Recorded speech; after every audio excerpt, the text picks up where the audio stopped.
Innsbruck, 1984, the third Winter Games for the disabled.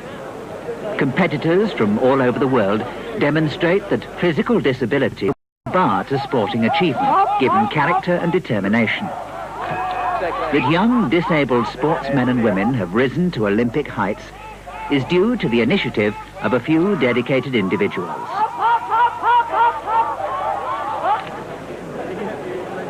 Pioneers of sport for the handicapped, like Sir Ludwig Gutmann, have worked incessantly to dispel society's ingrained prejudice against physical disability. Most of the credit, though, must go to the disabled themselves. Without their efforts, this new type of sport could never have emerged, still less achieved its present significance. Today, sport for disabled citizens has an established place in the gathering of nations. It is recognized and supported by governments and other organizations.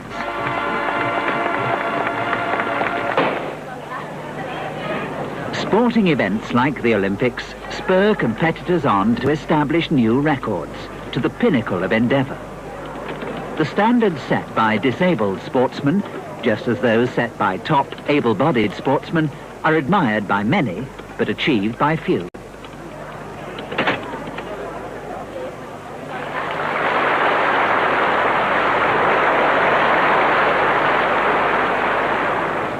However, we shouldn't forget that the human body is not a machine that can be pushed to the limit.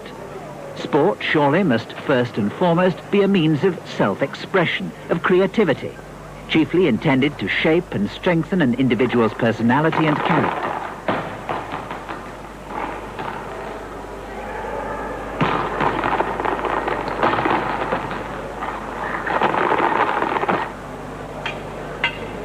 Sport, therefore, should help the disabled to overcome their handicap and shouldn't cause further damage through overexertion.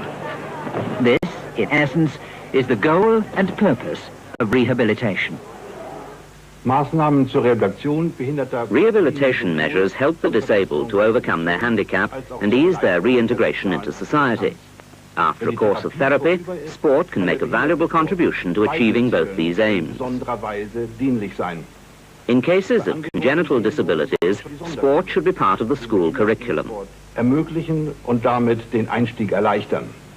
For disabilities in later life, clinics or rehabilitation centres must motivate people to take up some form of sport. And in vocational training, adapted sport should be provided within the framework of the courses, with the idea, ultimately, of encouraging those concerned to take up sport of some kind in their leisure time in order to remain active, and also to make their social integration in clubs for the disabled or in other groups with the non-handicapped somewhat easier. Als auch der sozialen Integration in die Behindertensportgruppe selbst oder in andere Gruppen, die mit Nichtbehinderten in gleicher Weise den Sport ausüben.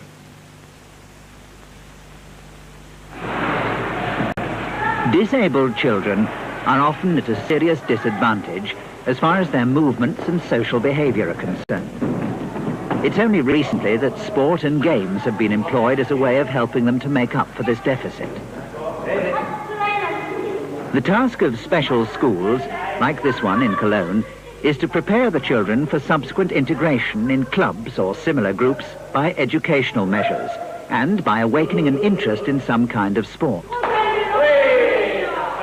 Of course, the sports teacher must create the right atmosphere by gaining the children's confidence. This satisfies, on the one hand, the children's emotional needs, and, on the other hand, benefits the elementary learning process. Obviously, initially, there must be suitable incentives to interest and motivate the children. The games or movements must be fun and encourage the children to follow their own inclination. They should be allowed to choose things they can do best, using those parts of their body that function normally. First and foremost, they should enjoy themselves, giving them the feeling they're making progress. This activates the stunted urge to move about, which helps to entice the children out of their shell. The sports teacher acts as a sort of catalyst, urging the children on, encouraging them to persevere, helping them, and choosing movements and games that will accelerate their development.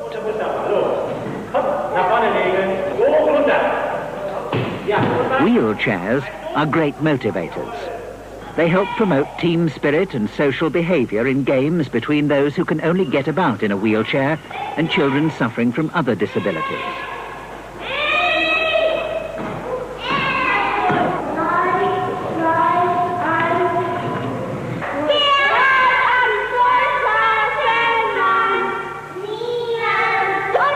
This early contact allows disabled children to watch others and compare their development. Sport as therapy is primarily psychosomatically orientated, designed to bring about psychomotor and behavioral changes. Progress made by disabled children is a stepping board to subsequent participation in wheelchair games, such as basketball, like here at a Cologne secondary school.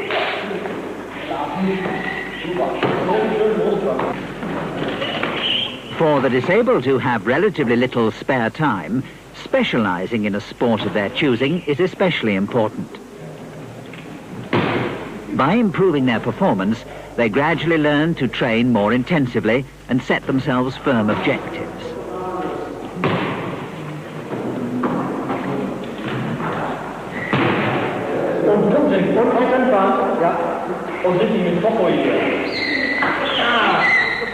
This concentration often forms the basis of a lasting interest in participating in a particular sport.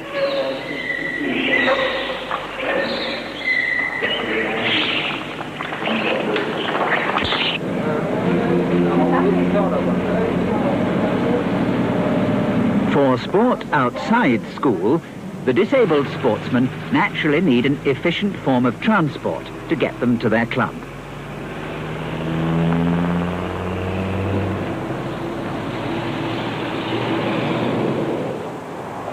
At the Wheelchair Sports Club in Cologne, a special group has been formed for beginners and youngsters to make them feel at home. Apart from the trainer, the experienced older members of the club keep an eye on them during the first few months. 6, 7, 8,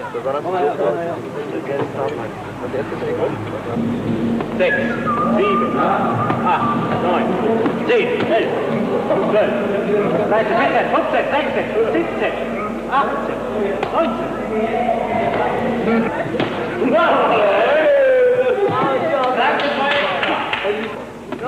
It's not just the sporting aspect of this club that makes it worthwhile, but also the fact that it fosters personal relationships. Nowhere else do disabled people have such an excellent opportunity of meeting people with similar problems and exchanging information.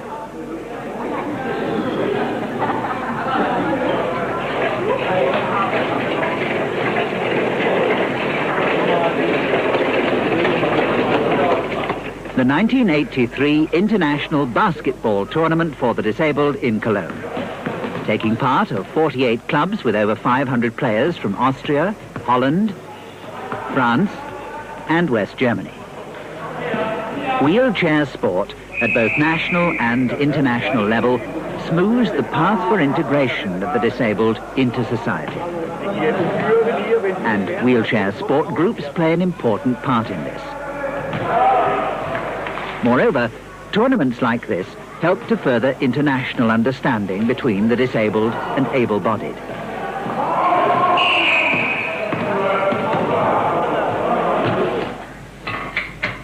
The experience of the last few years, both in Germany and abroad, has convincingly demonstrated that the wheelchair is an indispensable aid for many people with movement disabilities. It makes them considerably more mobile and enables them to expand their sporting activities. The lighter and more maneuverable the wheelchair, the better.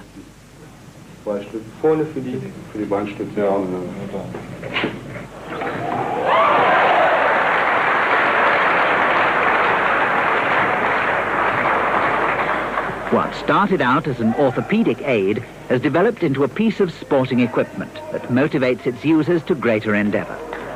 The skills demonstrated by these wheelchair basketball players leave no doubt about this.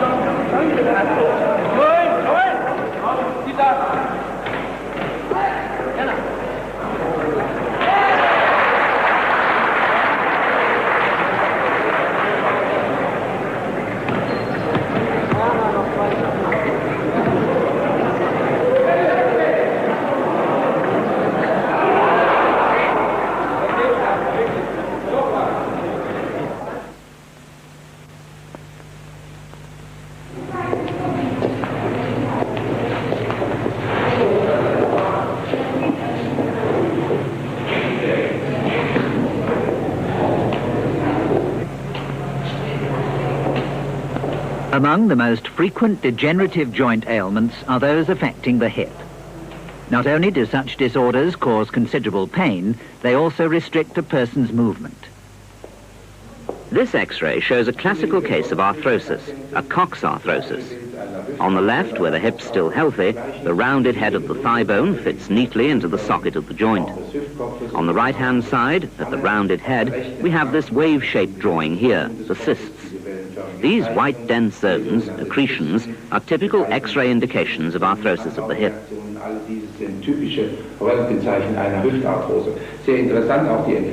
It's also interesting the way the hip has developed in recent months.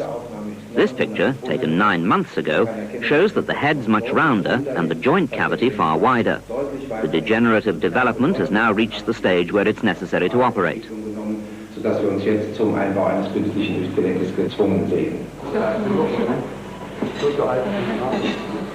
Artificial joints help ease the pain in the affected musculature and restore mobility.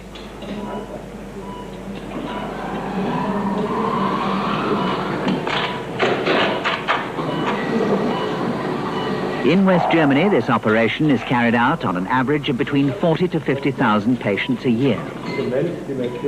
There are various invasive paths of access to the joint. The choice depends on the anatomy and condition of the individual patient. In the majority of cases in which a total prosthesis is implanted, cement is used to keep it in place. Other methods and types of prosthesis allow cement-free implantation. In each case, the ball and socket joint must be carefully adapted to the patient's anatomy. The actual fitting is monitored by X-ray. Richtig mobilisieren. Da versucht man erst die Hauptübung, das ist der Quadrizeps, das ist der Muskel, das ist Haupt. A few days after the operation, the patient, still confined to bed, begins with the first stretching exercises. This is done under the watchful eye of experienced physiotherapists. They make sure that the patient doesn't overdo things, which might lead to pains and cramps.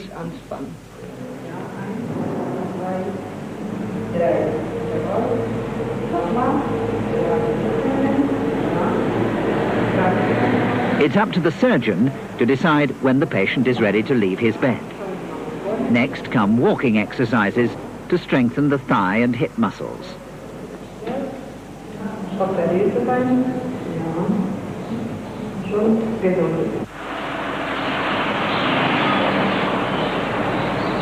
On leaving the hospital, the patient goes to a rehabilitation centre or convalescence clinic for further treatment.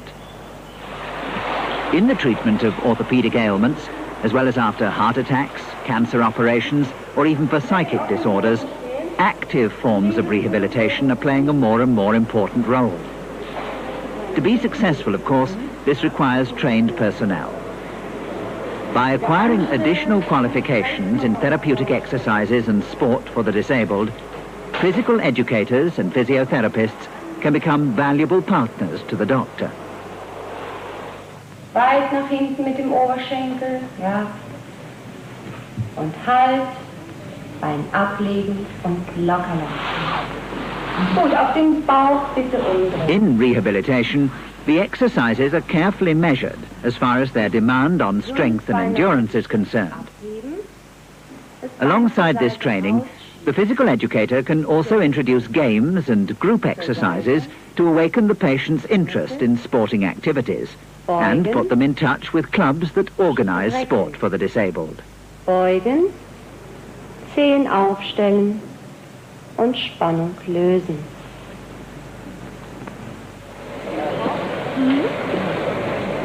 As physiotherapy progresses, patients do walking exercises with crutches or sticks, depending on their degree of mobility. Gut stützen, wenn das gesunde The aim of this follow-up treatment is to give patients the confidence that once they leave the hospital, they'll be able to look after themselves at home. Und stützen, richtig. Ja. In West Germany, disabled people can take part in sporting activities as outpatients. This can be prescribed by the clinic or doctor for up to 6 months, or longer depending on the patient's type of disability. As outpatients, the disabled consolidate all they've learned in convalescence and subsequently find it easier to persevere by joining a sports club or group. 6 months after the operation, the pain has almost entirely disappeared. Her artificial hip joint allows this patient to undertake the sort of exercises that a few months previously she would never have considered possible.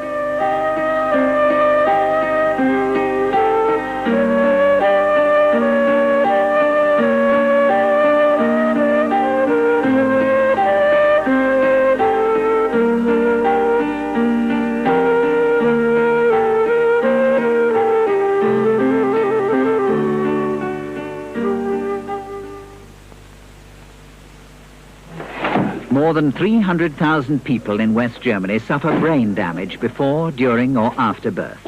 Damage that affects their movements, their mental capacity and their behavior. Depending on the type and degree of their disability and qualifications, their chances of getting a suitable job on the normal labour market are severely restricted.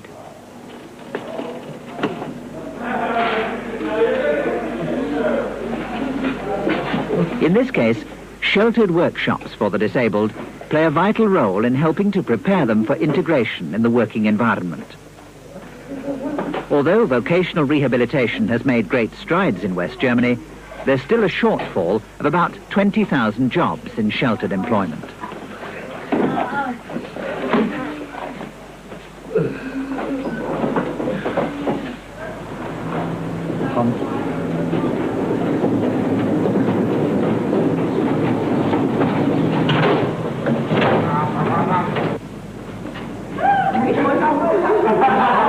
There's a similar shortage of opportunities for sport during vocational training for disabled persons, despite West Germany's legislation on rehabilitation.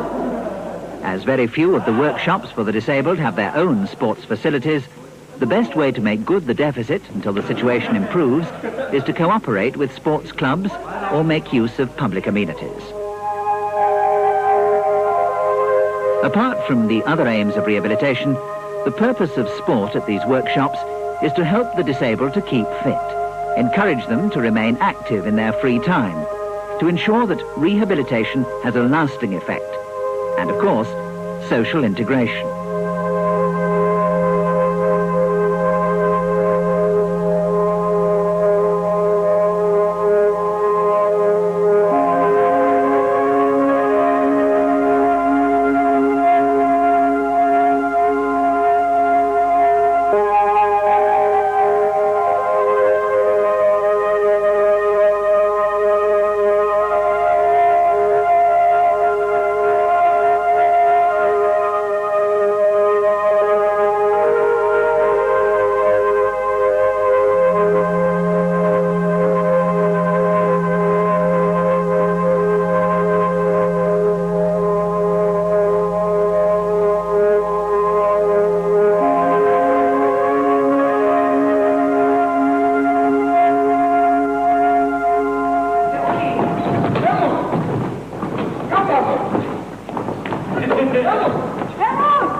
Ihrem Programm. Nehmen zum Beispiel wieder einen Jump an den Anfang. Dann läuft ständig, ist einmal gestartet. Vocational rehabilitation is also pursued at vocational training and retraining centers, like this one in Heidelberg.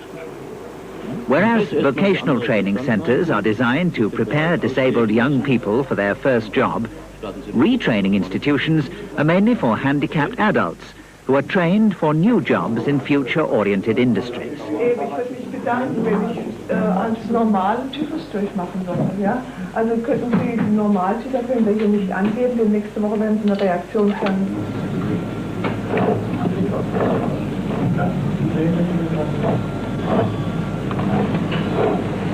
As part of retraining, specially developed equipment, like these electronic reading instruments, for instance, help the blind and near-blind to prepare for a new career.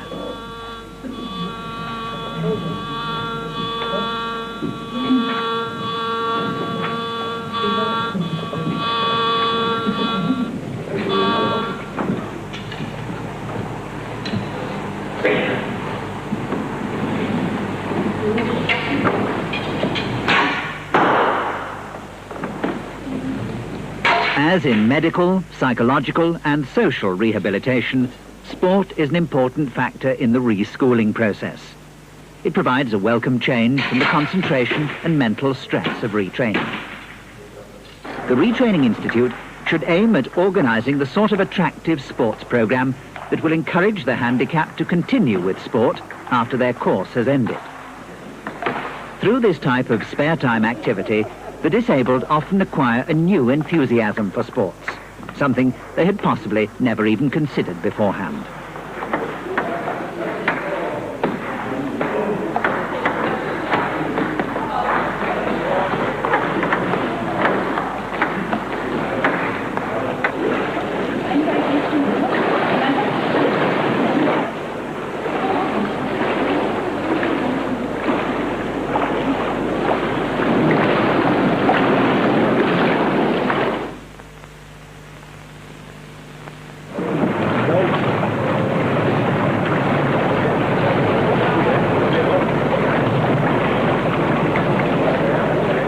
The third international regatta for the disabled on Lake Sneaker in the Netherlands. The importance of leisure time in rehabilitation has a far greater meaning for the handicapped than for the non-handicapped. It's in their spare time that the disabled are faced by problems that sport can so easily solve. Sporting activities can help many to overcome their isolation and communication difficulties.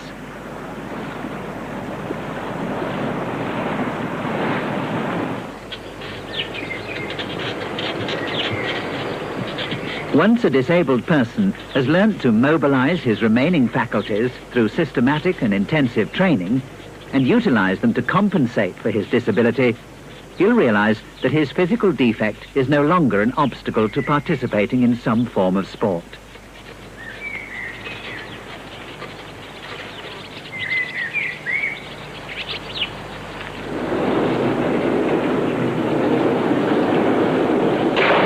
This ability to triumph over their handicap has a strong psychological effect, apart from the enjoyment from sport as such.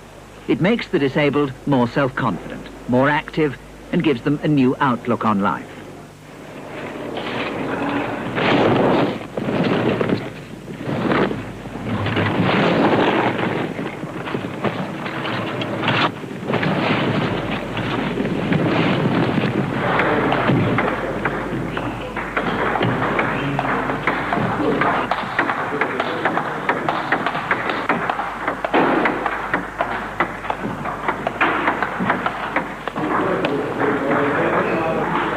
Sport in rehabilitation, no matter whether in school, the clinic, in vocational training or leisure time, must be so organised that the disabled person, despite his impairment, can enjoy the quality of life to the highest degree possible.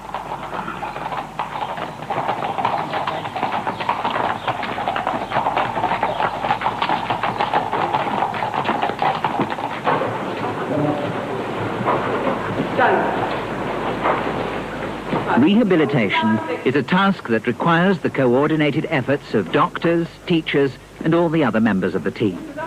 Its aim is the integration of the disabled into normal society. Success largely depends on the disabled persons themselves realizing that rehabilitation measures are geared chiefly to helping them to help themselves.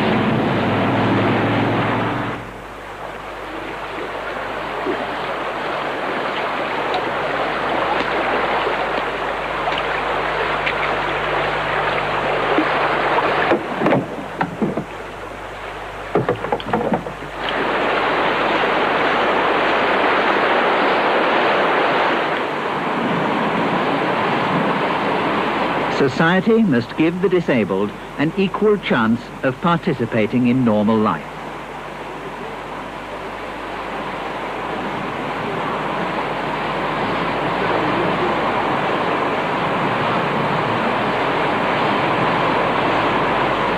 State and local authorities, private institutions, and indeed every individual, all have a role to play in the integration of the disabled. The unresolved problems of handicapped people are often the unresolved problems of our society. Every attempt to integrate the handicapped is an attempt to master the difficulties society has in showing greater tolerance for others, in understanding and learning to live in social harmony.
For many physically handicapped people, winter, together with snow and ice, means an additional restriction on their movement and communication possibilities, which are limited anyway.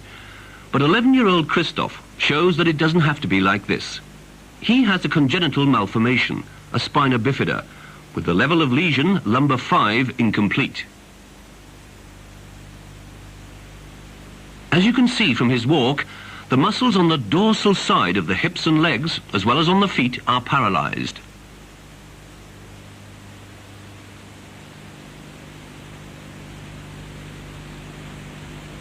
A cross-country ski boot with a high heel support, or the normal orthesis, eases and improves walking and gliding.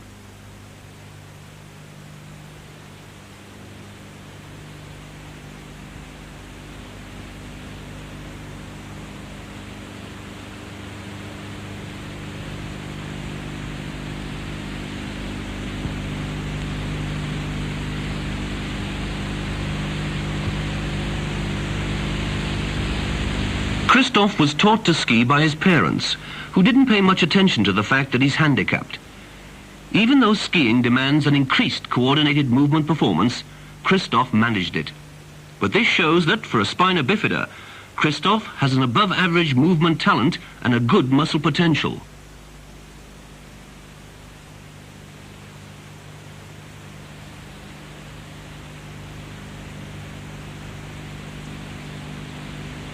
A good track, which keeps the skier firmly in the gliding direction, prevents the normal outward rotation of the feet. The additional use of the sticks counteracts the duck-like gait and supports his balance. Because the muscles on the ventral sides of the hips and thighs have developed normally, it's the forward movement that dominates.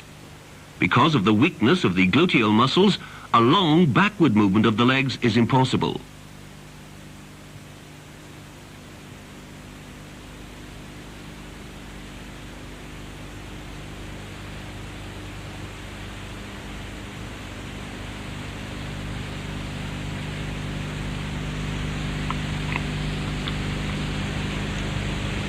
This illustration shows the length of the forward step and the limitation of the backward movement. The heels can't be lifted. The muscles of the legs show the weak and consequently infunctional foot muscles. Well developed, alongside the adductors, which are not illustrated here, are the musculus quadriceps and the musculus iliopsoas.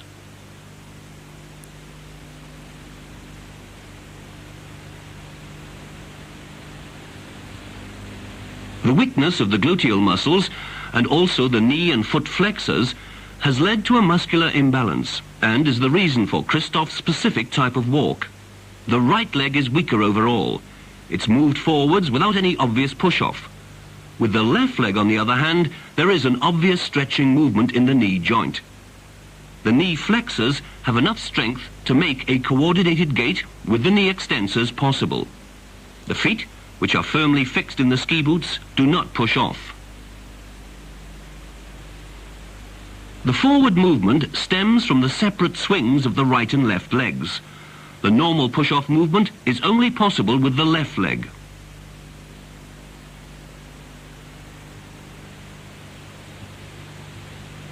Small slopes can be managed on cross-country skis without difficulty.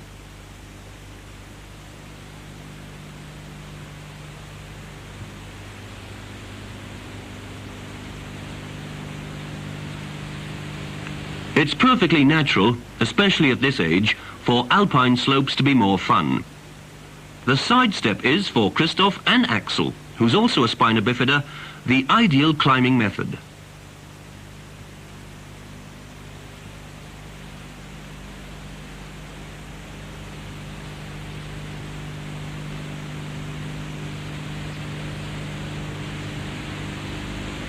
The herringbone step, on the other hand, is not suitable and is a contraindication.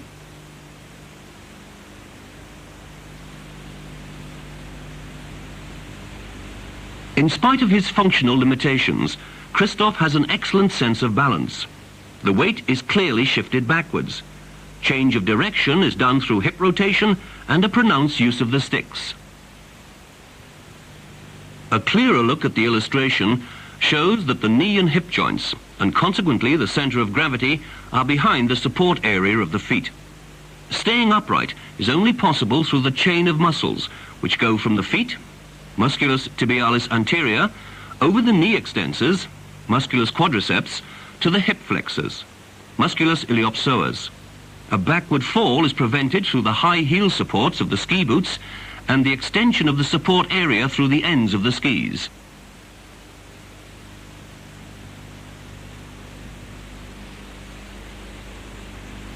The center of gravity and muscle tension at the front of the legs make a firm standing position possible. Christoph uses the stemming technique to go in and out of the slalom gaits. But on the straight downhill run, he prefers the parallel turn.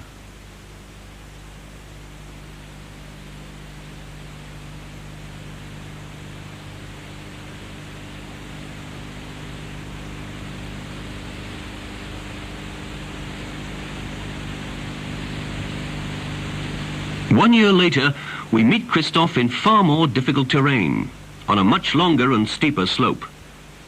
The ski lift presents no problems.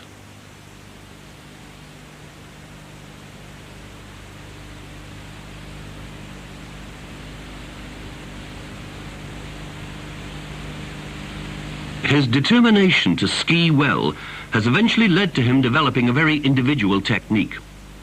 Because of his muscular imbalance, it would have been impossible for Christoph to attend a normal ski school. For example, all snowplow techniques are a contraindication for him.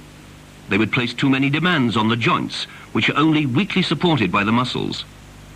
His specific technique can best be compared with the so-called jet technique. This is a pronounced use of the sticks, an obvious up and down movement.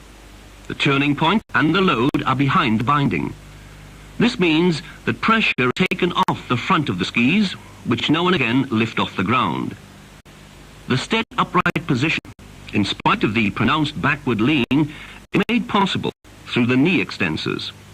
So, this technique could also be called the quadriceps technique.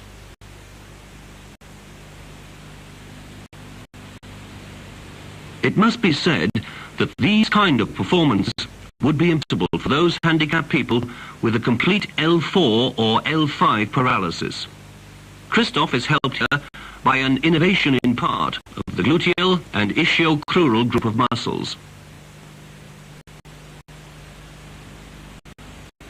But in spite of this, the example of Christoph shows how a coordinated performance can be developed through a motivated movement task.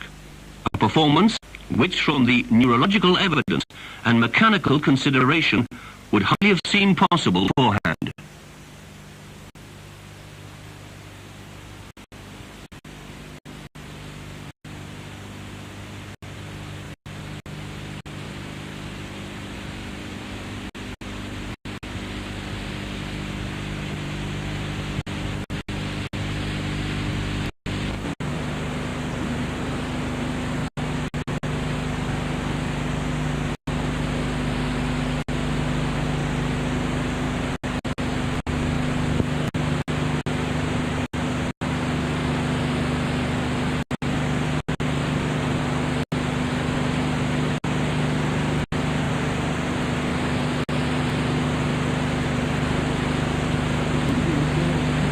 By the following qualities.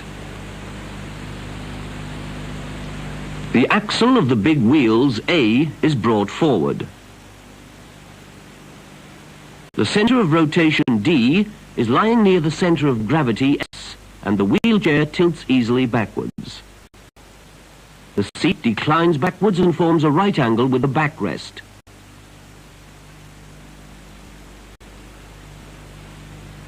The height of the seat and the big wheels are constructed so that the elbows of the driver are touching the highest point of the wheels when sitting in a normal position in the chair.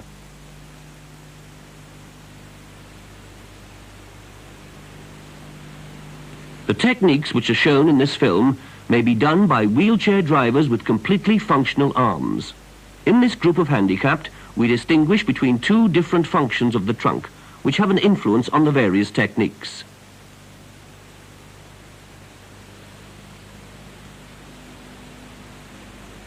Functional status in the wheelchair type A.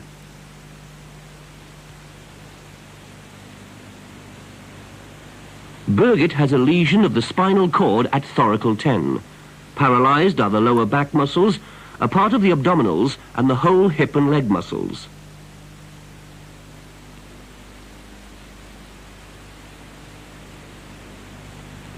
The functional muscles are not sufficient to move the trunk in the sagittal plane without the help of the arms.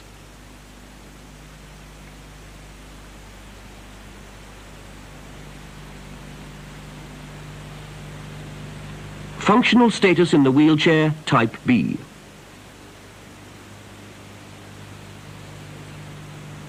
Nico has a spina bifida with a lesion at lumbar 4. Paralyzed are the hip extensors, knee flexors, and the muscles of the lower leg. The trunk may be moved without restriction in the sagittal plane. Only the adductors stretch the hip joint in this position.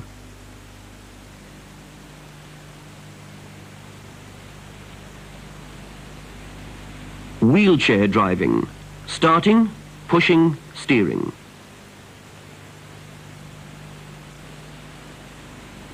Pushing is done continuously and rhythmically. After each push, the arms are locked for a moment. The trunk can't be brought forward optimally because the handicapped person can't move it freely.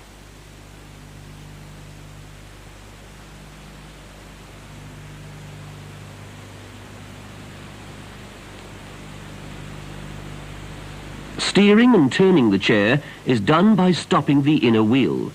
The trunk is bent backwards, so that the centre of gravity is near the centre of rotation of the wheelchair.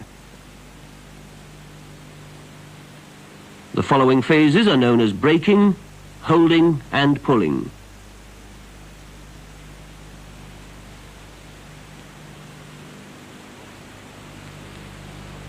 Braking, holding, pulling.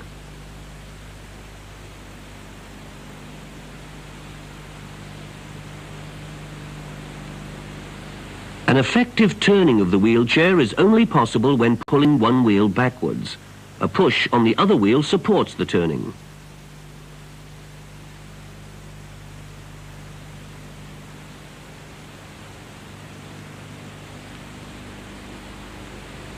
The turning qualities of the wheelchair become obvious when moving backwards. The centre of gravity of the chair swings around the centre of rotation.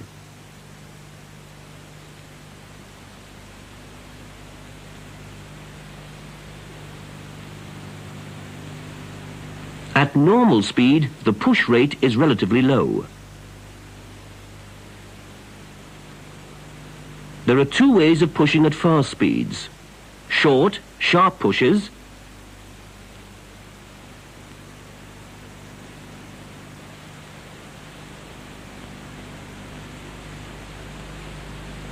and long, smooth, slow-looking pushes.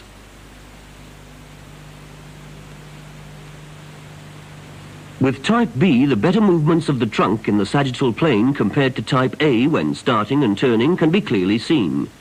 During the pushing movements of the arms, the trunk is fixed in one position. The better sitting stability and the adequate movements of the trunk in the sagittal plane enable the driver to turn the wheelchair by crossing one arm to the opposite wheel.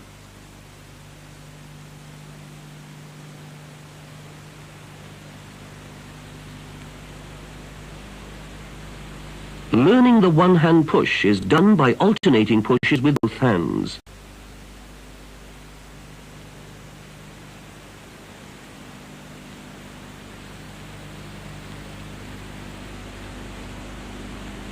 The next step is the one-hand push of the moving wheelchair.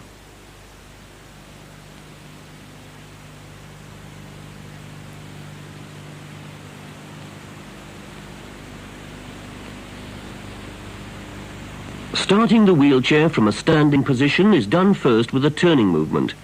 A counter movement with one hand brings the wheelchair into a straight line.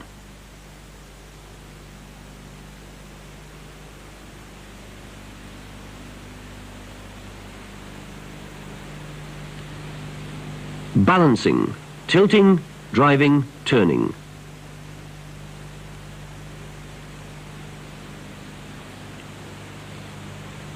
Balancing on the back wheels of the wheelchair is very enjoyable. This technique is easier to learn for a handicapped person than riding a bicycle for a non-handicapped. Balancing on the back wheels is best learnt with the help of an instructor. He corrects the movements with his hands on the shoulders of the person learning. The handicapped watches her knees or the footrests moving up and down, which is caused by her pulling or pushing on the wheels. The easiest way of tilting the wheelchair is to accelerate backwards with a following counter push. The more difficult technique is a long, fast push with the hands which grip the rim as far back as possible.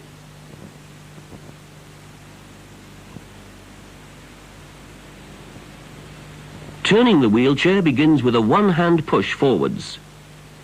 Pushing and pulling of the wheels is done alternately.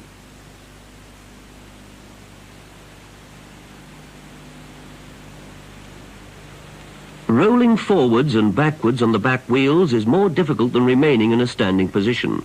When the chair tilts forwards or backwards, balancing is controlled by a very smooth pushing or braking movement on the hand rim. Tilting the moving chair is only possible through a very fast and strong push with both hands. When accelerating, the trunk is leant backwards. slightly tilting the wheelchair is an important exercise.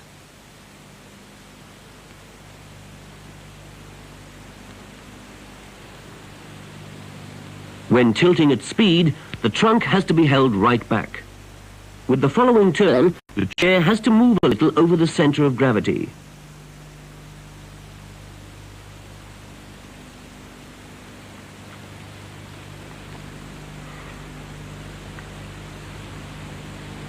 A driver who is not so functionally limited can tilt the wheelchair without using his arms. The trunk is pushed backwards so that the wheelchair is under the driver's center of gravity.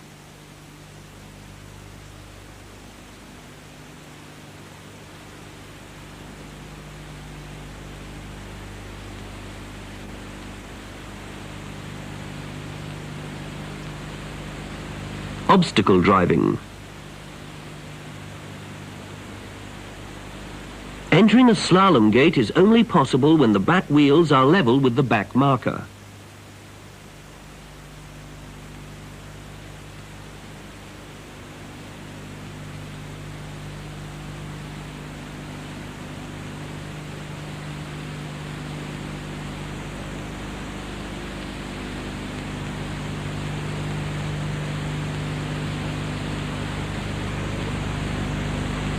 When driving backwards, the pulling movement should be long and continuous.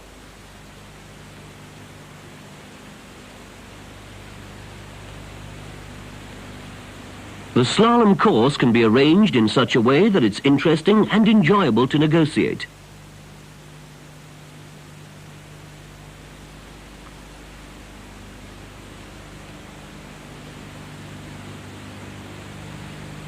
The slalom is a wheelchair sporting discipline.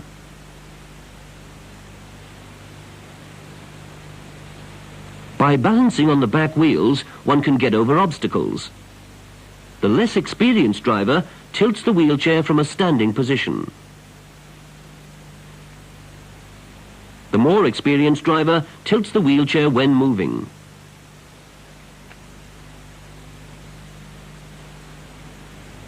When moving downwards, the wheelchair is controlled with a slight braking movement on the hand rim. With this technique, it's easy to overcome the obstacle. The hands support the movement with a slight push.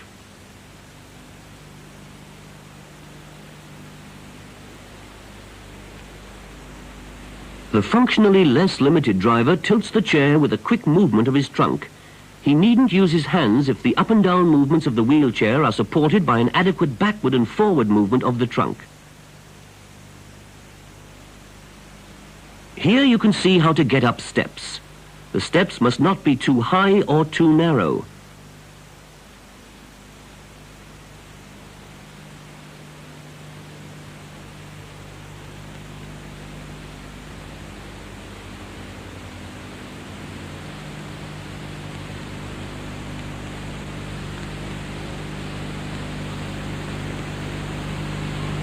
With the trunk leaning forward and by pushing powerfully, a driver can go up a high gradient.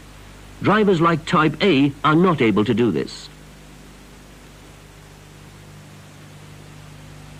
Wheelchair skills. Complete wheelchair control is demonstrated with several artistic skills. Clapping hands is a favorite test of courage.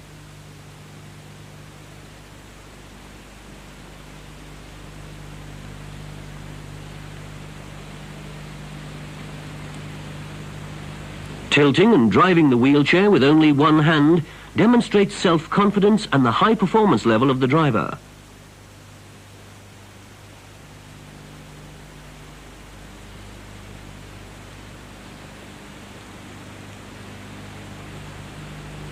Experienced drivers have no problems driving on only the back wheels. It makes it easier to negotiate uneven ground.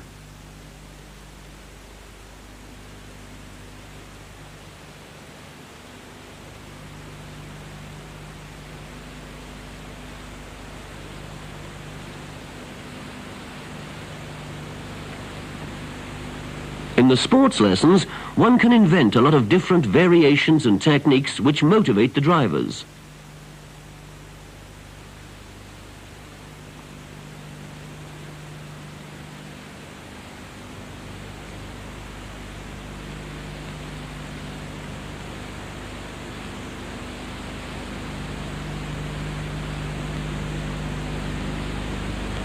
And the young people themselves can be very inventive, as these last two examples show.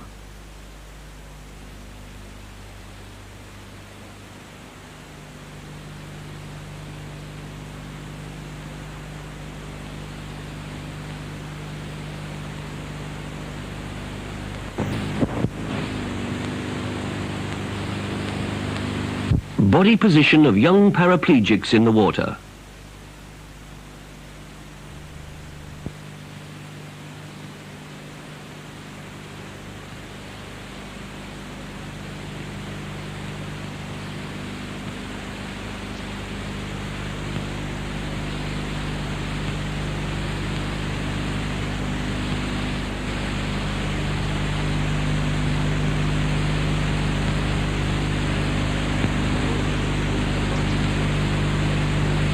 Level of lesion thoracal 5.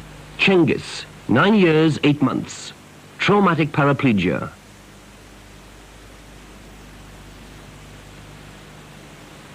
Cengiz has a complete lesion of the spinal cord at thoracal 5. He's the most handicapped person in our study. All his abdominal muscles and the middle and low back muscles are paralyzed. There is no functional limitation of the arms and the shoulders. Functional status of the trunk in the wheelchair. The functional test shows that both the rotation of the trunk and the free sitting position are not possible. The boy is not able to raise the trunk, which is lying on the thighs, due to the paralysis of the lower back muscles.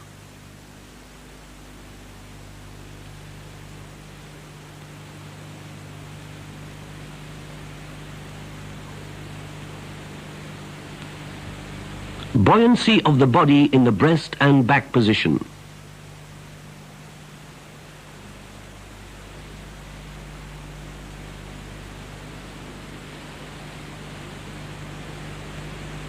The paraplegic's low specific weight is of advantage for buoyancy. Flexion of the hip increases the water resistance extremely. The body position in the water is a result of the higher spastic tonus of the hip flexors compared to that of the hip extensors.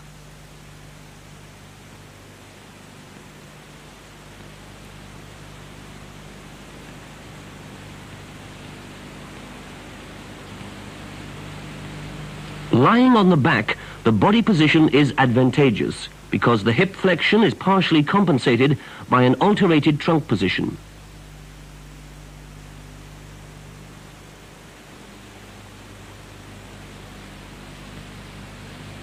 Body position during swimming. Here too, the body shows better shape in the back position.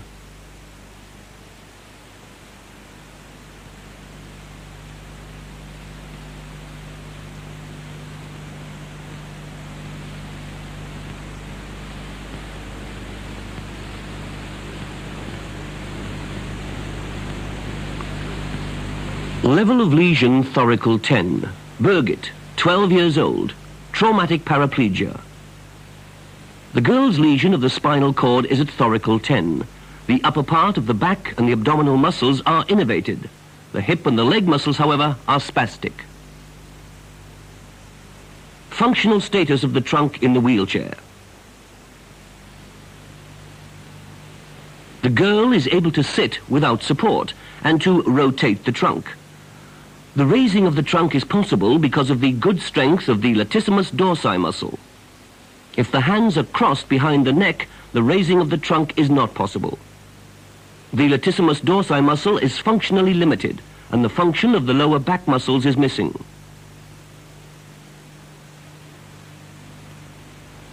The descent into the water without help shows the girl's good training.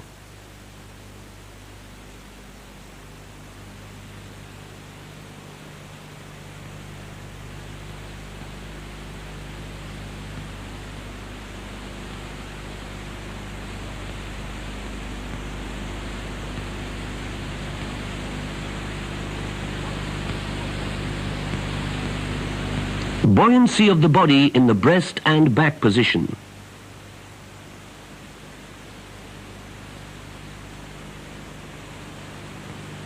The buoyancy in the breast position is comparable to that of a lesion at thoracal 5.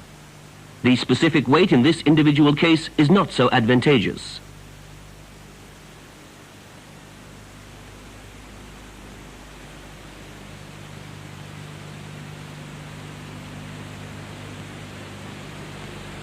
The typical bent position of the hip is not so extreme in the back position.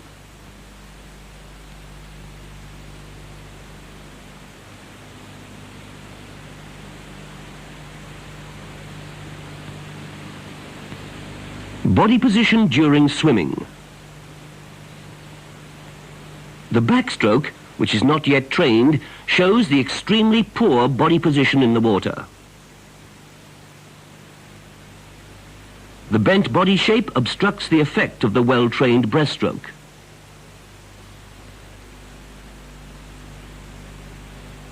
Level of lesion lumbar 2. Susan, 15 years old. Spina bifida. Susan is completely paralyzed at lumbar 2. The paralysis is flaccid. The muscles of the trunk and the hip flexors are innervated.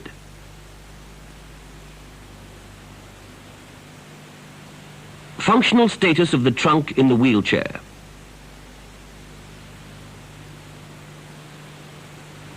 The good functional status can be seen during raising the trunk. The active movement of the lower back muscles reinforces the lordosis of the lumbar part of the spine. In the final part, the abdominal muscles are activated too.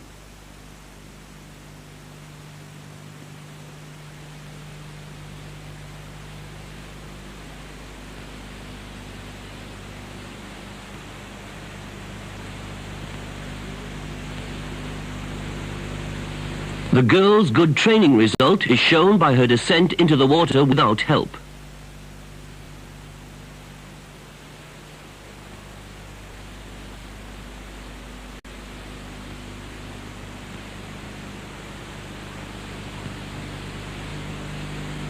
Buoyancy of the body in the breast and back position.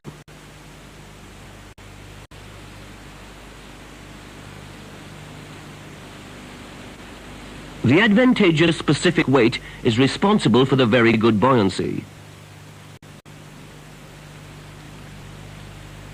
The extreme bent body shape is caused by the activity of the iliopsoas muscle and the paralysis of its antagonist, the gluteus maximus muscle.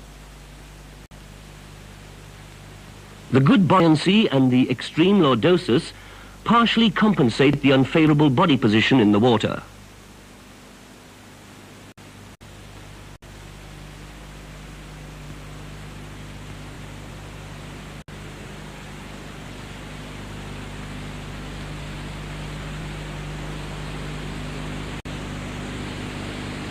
Position during swimming. The water resistance is extremely increased by the bent shape of the hip.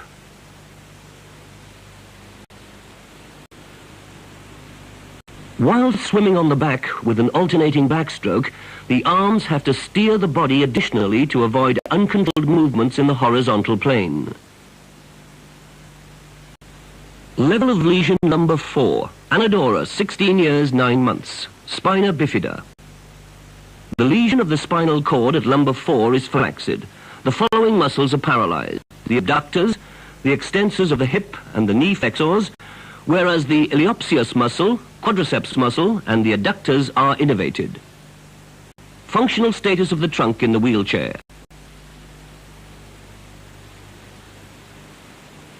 The raising of the trunk in the sagittal plane can be performed without effort. The raising in the frontal plane is not possible because of the paralysis of the gluteal muscles.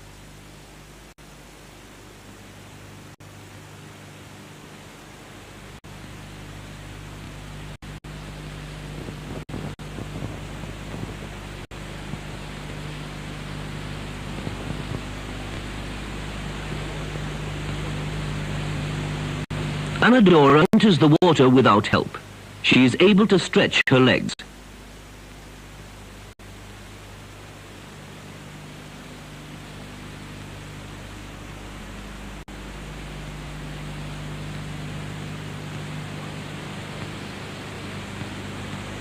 Buoyancy of the body in the breast and backstroke.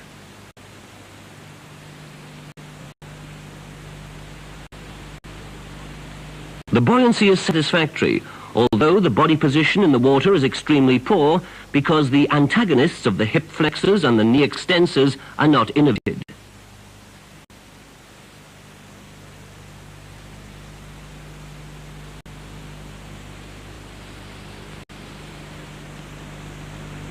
Anna Dora is not able to extend her hip in order to achieve a better body shape in the water.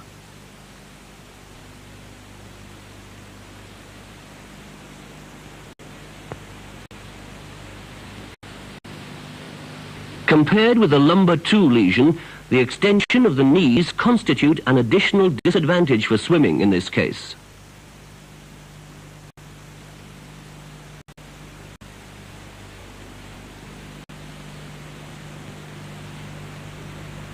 Even in the back position, the bent shape of the hip cannot be compensated.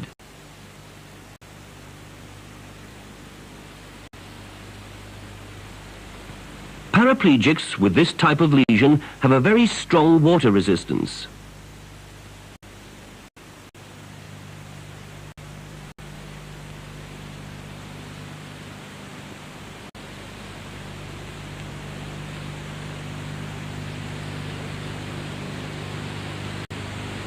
Body position during swimming.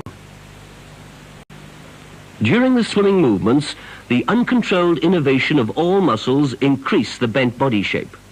The legs cannot give a positive impetus and cannot steer the body.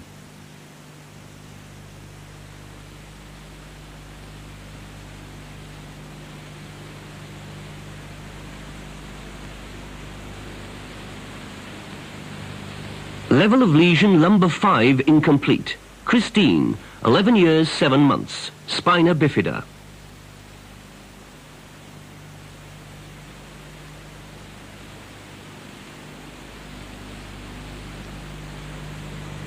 Christine has a very low lesion. The muscles of the calves and the feet are paralyzed.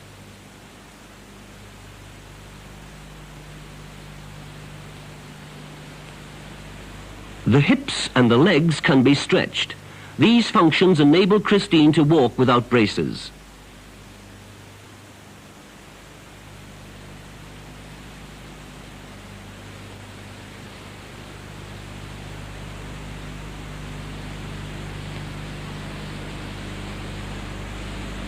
Functional status of the hip and leg muscles. Christine can't bend the left leg at the knee. The right one is very weak. There is no function in the calves.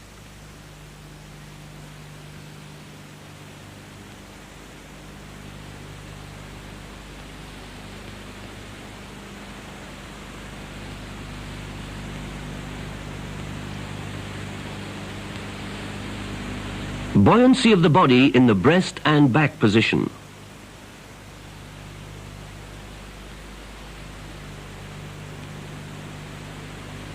The function of the gluteal muscles help Christine to get a good body shape in the water.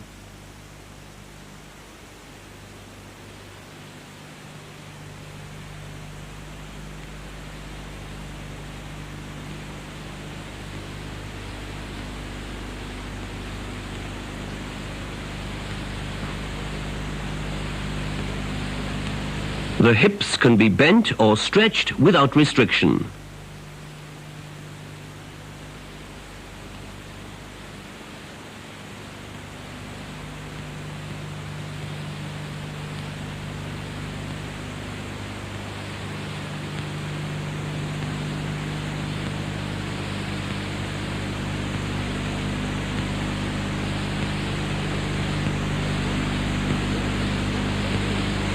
The body position in the water is better in the back position than in the breast position.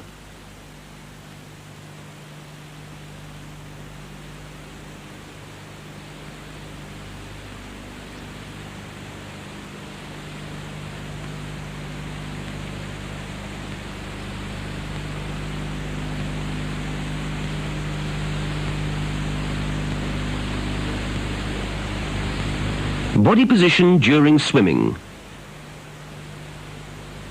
The legs cannot give positive propulsion because the calves and the feet are without function. The disadvantage of the alternating stroke is shown by the movements of the legs in the horizontal plane.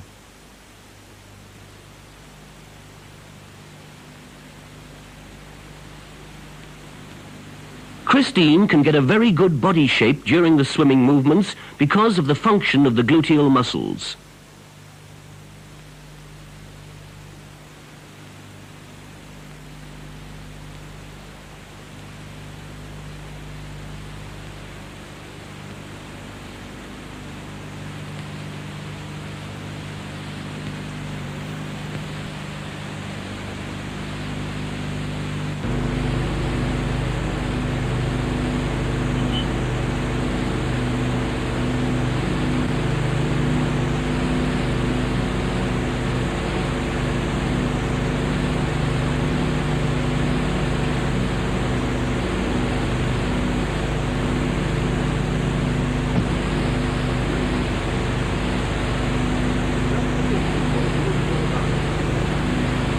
Classification for wheelchair basketball.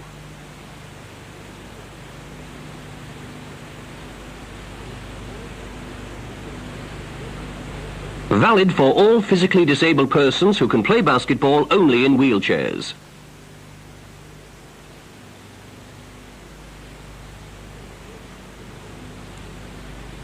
Classification in 4 classes according to medical, functional and basketball-specific criteria.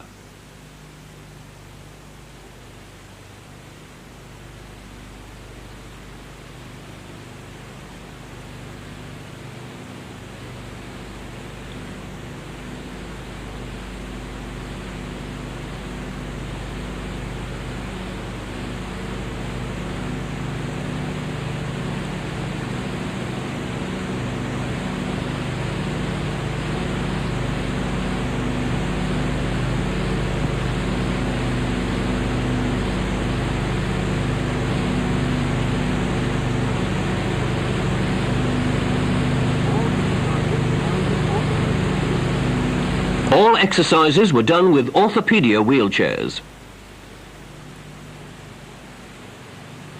3 tests are used for the functional testing of wheelchair basketball players. Here, Rolf demonstrates the first test. It's the most simple exercise. All players are capable of performing this test except Class 1 players. Test 2 requires much more function. It's performed adequately only by Class 3 and Class 4 players.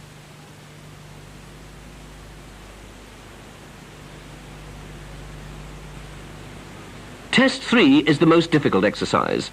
Only Class 4 players are capable of performing this test.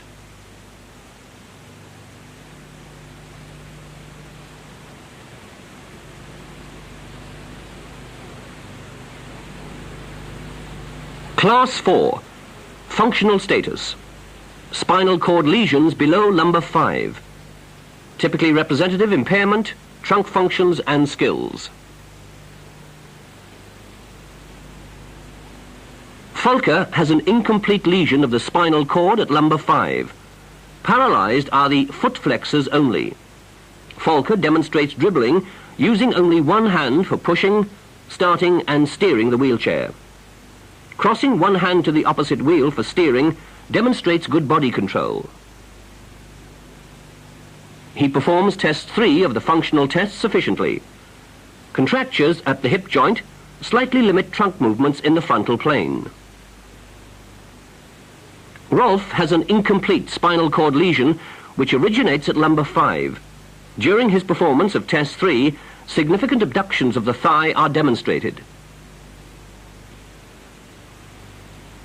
Test 3 positive. The figure shows an abstract of the mechanics of trunk and hip joint movement. The abductor muscles move the thighs sidewards. The one leg supports the base of the trunk and the other one improves balance. Class 4 players demonstrate speed and accuracy in ball control. The free trunk movements forward and sideward enhance the ability to reach for the ball. The good sitting balance enables the Class 4 players to catch the ball with both hands easily. The optimal sitting balance of Class 4 players is best shown during rebound situations. Even balls falling to the side are controlled with both hands. The great importance of trunk movement for reaching is best shown by the ability to bend forward freely.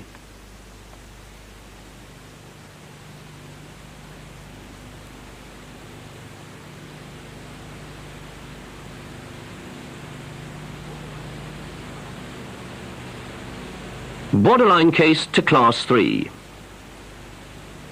Guido has an incomplete cord lesion which originates at lumbar 1. Test 3 is performed better to his right side than to his left. Using a brace on his right leg improves his sitting ability. His good trunk movement becomes obvious when starting the wheelchair and bringing the ball under control.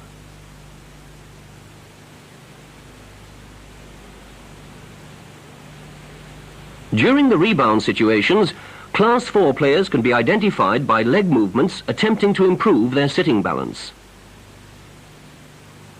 Class 3, functional status, spinal cord lesions below lumbar 2 to lumbar 5. Typically representative, impairment, trunk functions and skills. Nico has spina bifida with a complete lesion at lumbar 4. Paralyzed are the hip abductors and extensors, knee flexors and foot flexors.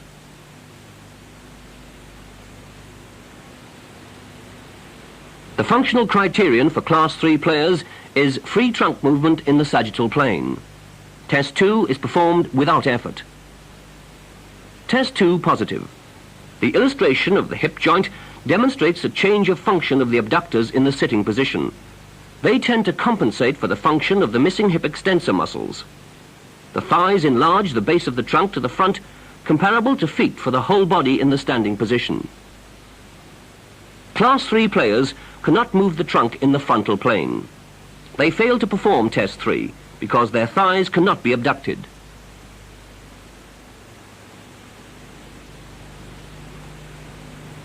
Test 3 negative. Class 3 players possess no abductors at the hip joint.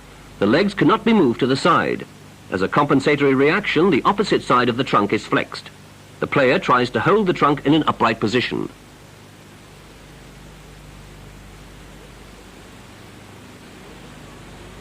No difference can be seen between the dribbling of Class 3 and Class 4 players. The trunk is put in the most favorable position for starting, pushing and steering.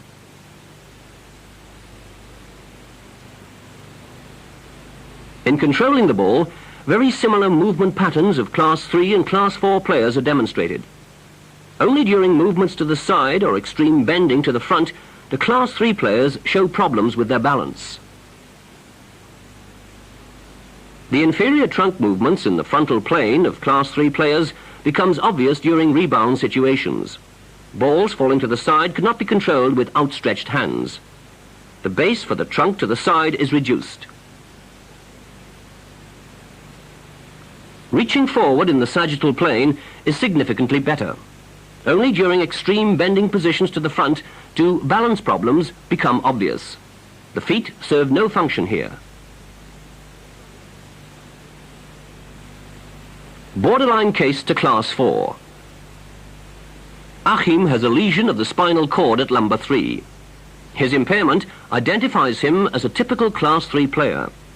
His sturdy physique improves his sitting balance significantly. Therefore, doubts emerge about his correct classification. Test 2 is positive. Slight lumbar lordosis indicates reinforced activity of the lower back muscles. Test 3 is successful only with effort, but the trunk is braced against the wheels.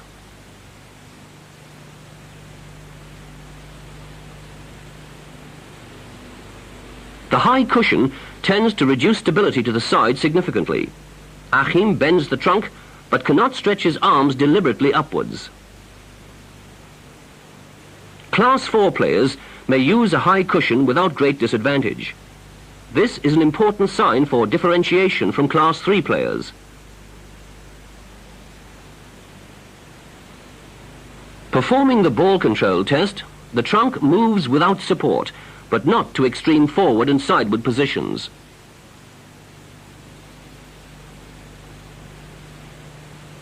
His rebounding demonstrates good sitting balance. In reaching for a rebound to the side, the trunk and the arms are not in a straight line. The ball is caught using one hand. Achim avoids leaning too far sidewards.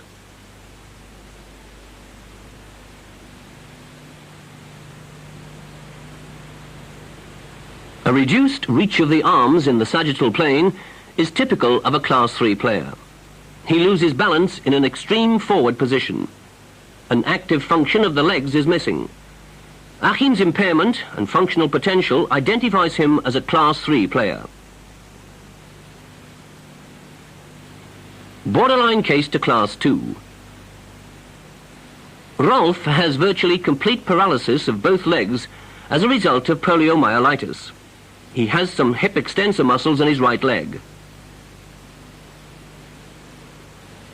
Test 2 is positive. His lumbar lordosis reflects the functional compensation of the lower back muscles. Test 3 proves unsuccessful.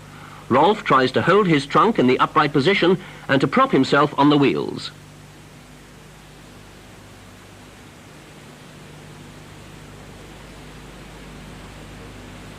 In bringing the ball under control, he demonstrates the typical trunk movement of the Class 3 player. His impairment and functional status identifies Rolf as a borderline case in Class 3. Class 2, functional status. Spinal cord lesions below thoracic 8 to lumbar 2. Typically representative, impairment, trunk functions, skills. Wolfram has a spastic spinal cord lesion originating at thoracic 11. Paralyzed are all hip and leg muscles. All abdominal and a part of the lower back muscles are enervated. Sitting upright, the Class 2 player has good sitting balance. Test 1 is performed without effort. The rotation of the trunk can be clearly seen. The oblique abdominals are fully active. Good trunk movement in the horizontal plane is best seen in the changing position of the shoulder axis compared to the position of the thighs. Test 1 positive. Only the flexible column props the upper part of the trunk over the pelvis. At least part of the abdominal and back muscles must be supplied. Rotation and sitting balance are possible in cooperation with the two latissimus dorsi muscles. Test 2 is negative. Class 2 players can move the trunk in the sagittal plane only with the help of the arms. The arms are used to prop the trunk when leaning forward and to press when raising up. Paul has a flaccid spinal cord lesion at lumbar 1. Paralyzed are all hip and leg muscles. The trunk muscles are fully supplied except small parts of the lower back muscles. His good sitting balance and rotation of the trunk is demonstrated in Test 1. The abdominals and back muscles hold and move the upper part of the trunk over the pelvis.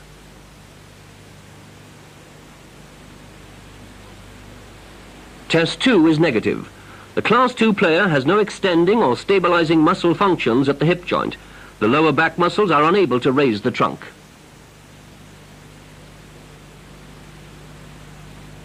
Performing dribbling with one hand, the trunk cannot be brought into an optimal position. Starting with only one hand is virtually impossible. Class 2 players must use both hands. The ball control test on the court best demonstrates the reduced trunk movement in the sagittal plane. Paul is able to raise his trunk only with his lower back muscles and by extending both arms backward. The typical Class 2 player uses one hand when bending forward, raising the trunk, or leaning sidewards. The forward movements of the trunk are supported by the abdominals.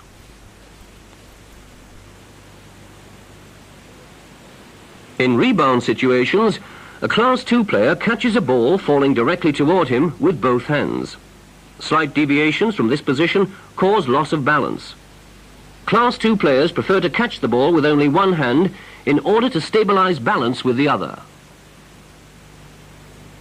Borderline case to Class 3. Buck has a near-complete post-polio paralysis of all hip and leg muscles. Only the foot extensor of the left foot is spared. His performance in Test 1 shows the characteristics of Class 2. sitting balance and rotation of the trunk.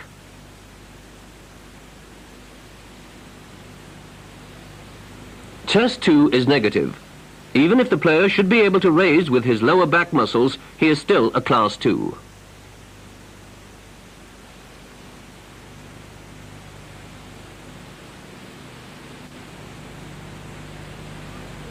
Test 2 negative. The thighs cannot form a functional prop on the seat. The hip extensor muscles are absent. A compensatory function is attempted with an extreme flexion of the lumbar column. The upper part of the trunk and the pelvis are not in line. The dribbling exercise reflects considerable training. Here too, compensation techniques can be seen. Wheelchair movements cannot be initiated solely with one hand. The player must use both hands.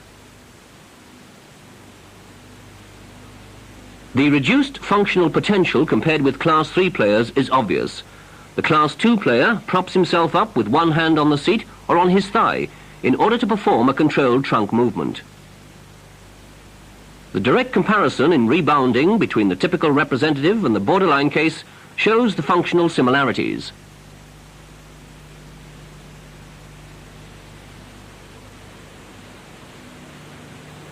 Borderline case to Class 1. Alex has a spastic spinal cord lesion at thoracic 9 complete. Paralyzed are the lower abdominal and back muscles and all hip and leg muscles.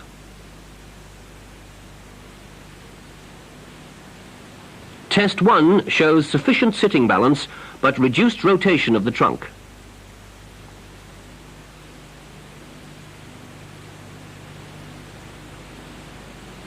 The classifying criterion for Class 2 is sitting balance.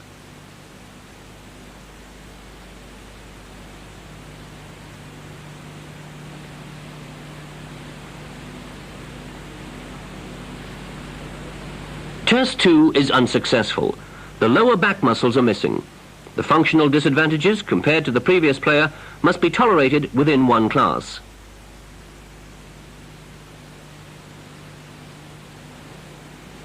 Friedhelm has a complete spinal cord lesion at thoracic 8. His functional potential is nearly identical to the previous player.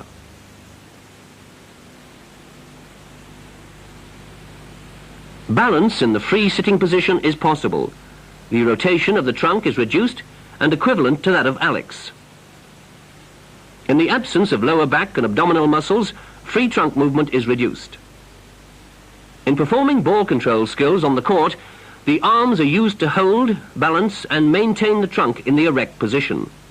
The movement patterns are typical of Class 2 players. There is no functional difference between the two players. The compensation techniques may be different. This player prefers propping his arms on the thighs. Others prefer holding the back of the seat.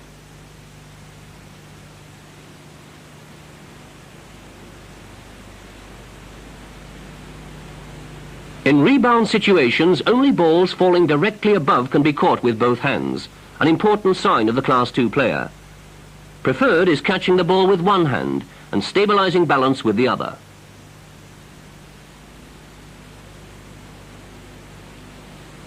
Balls falling to the side cannot be caught at the highest point because of the missing trunk movement. Despite this limitation, both players belong to Class 2.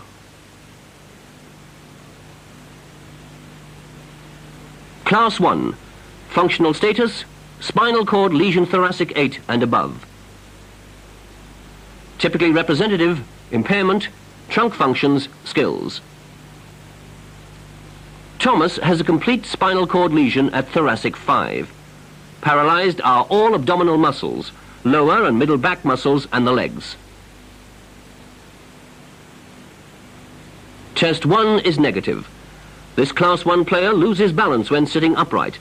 He tries to hold himself upright with his arms.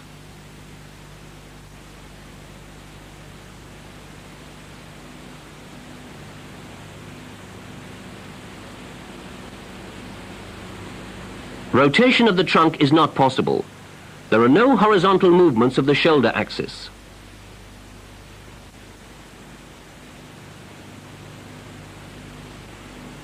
Test 1 negative. The Class 1 player has insufficient abdominal and back muscles to maintain balance of the upper part of the trunk and to stabilize the vertebrae of the lumbar column. The two latissimus dorsi muscles are not sufficient for compensation.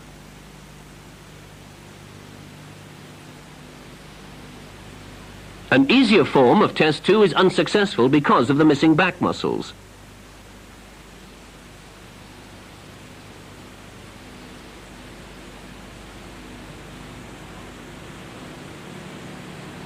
In starting and pushing a wheelchair, the lower and middle back stay in contact with the back of the seat. The pushes cause movement of the upper part of the trunk because of its instability. In attempting to bring the ball under control, the slower and more restricted movements of the trunk is typical of Class 1 players. Trunk balance requires arm control if even the slightest change of position occurs.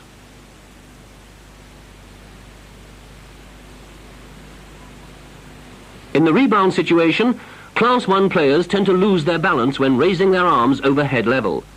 Typically, the ball is caught with one hand.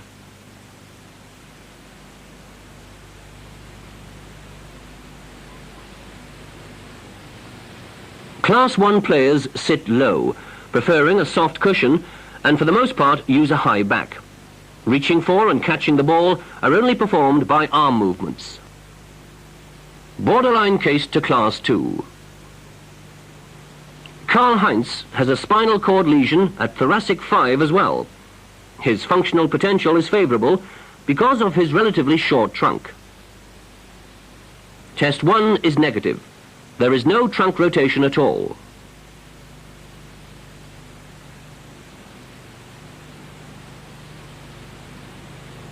The performance of the Class 2 borderline case, with a lesion at thoracic 8, shows a significantly better sitting balance and rotation of the trunk. Compared to a typical Class 1 player, this athlete shows better trunk movement when bringing the ball under control. This borderline Class 2 case prefers propping his arms on his thighs.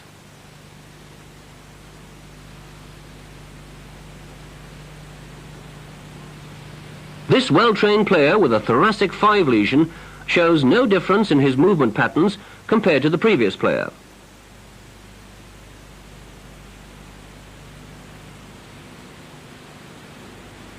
Differences become obvious when comparing their balance. The borderline case in Class 2 may hold the ball with both hands over his head. In catching the ball with one hand, the trunk supports the movement.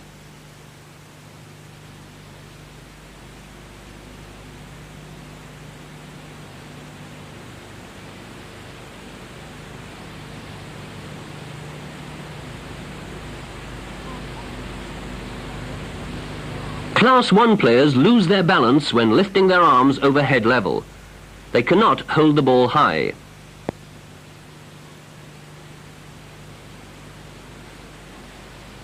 There are no trunk movements identified in the direction of the ball.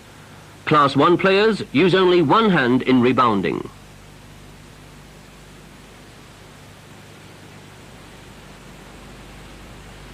Bending the trunk forward and backward is performed with the help of one arm holding the chair.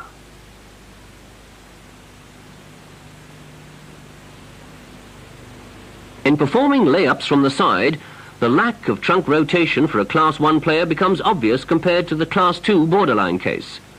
Essential signs of a Class 1 player are lack of sitting balance and complete loss of trunk rotation.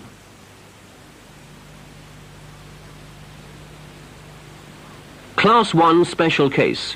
One arm impairment. Arhead is a post-polio. He wears long leg braces. Triceps and deltoid muscle functions are missing in his left arm.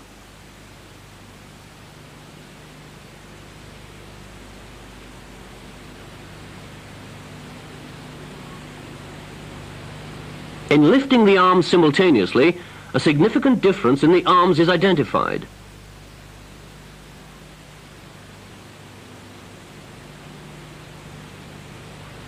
Test 3 is negative. The thighs cannot be moved to the side. The player tries to hold his trunk in an upright position.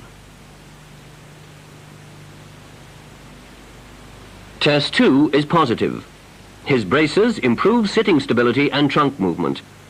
Players must be classified with any orthotic devices used. While dribbling, pushing action on the wheels of the chair is reduced. He can only dribble the ball on his right side.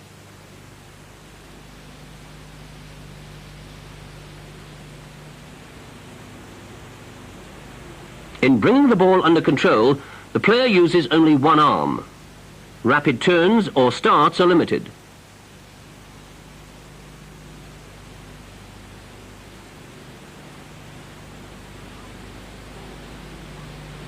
Rebounding is performed with only one hand. Identifying the player as Class 1 seems to be fair.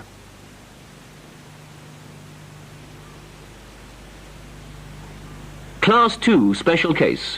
One arm impairment. Frank has hemophilia, with joint contractures at his legs, his right shoulder and elbow joint.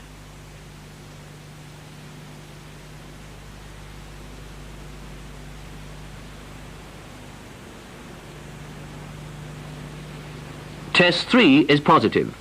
He's able to hold the ball with both hands. Dribbling is performed only with the left hand. Turning of the wheelchair is possible with the disabled hand. In bringing the ball under control, the player catches it with his left hand. The player has a disadvantage in a one-to-one situation. Rebounding is only done with the left hand. Deliberate trunk movements compensate for the disadvantage caused by the arm impairment. Classifying the player as Class 2 seems fair.